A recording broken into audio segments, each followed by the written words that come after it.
064 Productions, yo. MCL Pamilya. Asgard Records.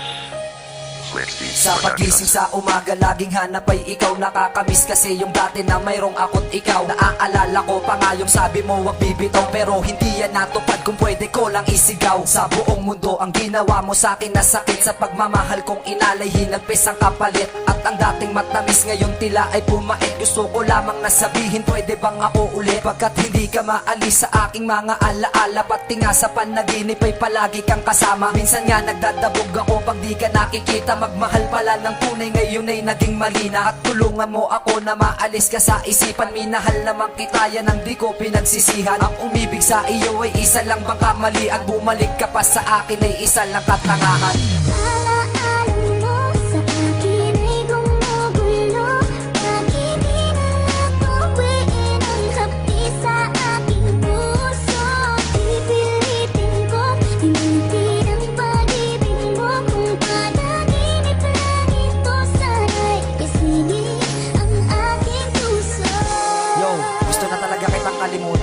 Pero ang hirap pinilit kita kalimutan pero di ko magawa. Dahil ba mahal kita kaya ako nagtsatsaga. Naisipin ng babaeng sa akin ay nagpapaniwa. Ang sabihin na mahal kita'y isa lang kataga. At sa bawat kilos ko ikaw pa rin ang nakikita. Kapag hinahanap ka ay hindi magkanda o gaga. Bawat oras na wala ka ay wala akong magawa, kundi isipin ng babae na sa akin ay nagpaluha. Bakit ba ganito sinapit ko? Ang sakit-sakit pagmamahal pala sa'yo, tila ba ay sobrang pait? Bakit ang puso mo ba ngayon ay napuno ng galit? Kaya sa akin ibinaling ang hinanakit at galit. Kung pwede ko lang baguhin ang pag-ikot ng mundo, di sana ang puso ko ngayon ay di na nabigo. Pagkat nahihirapan ako pag ikay naaalala. At ang sinasabi nito puso ko ako'y sawa na.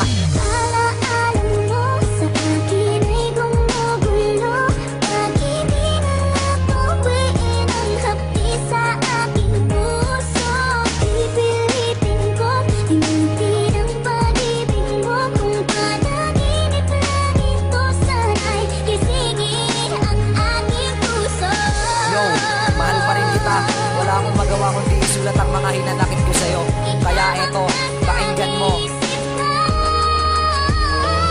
Isang babaeng nagpaibig sa'kin ng buong tapat, pero hindi ko magawang limutin na lang ang lahat ng masasayang nakaraan na ating binuo. Pero ano ang ginawa mo? Ako ay yung binigo. At ngayon ako'y umiiyak lang sa isang tabi. Pag matutulog sa gabi wala nang makakatabi. Kaya paalam na sa'yo at dito na nagtatapos. Pagmamahal ko sa iyo sabay nitong magtatapos.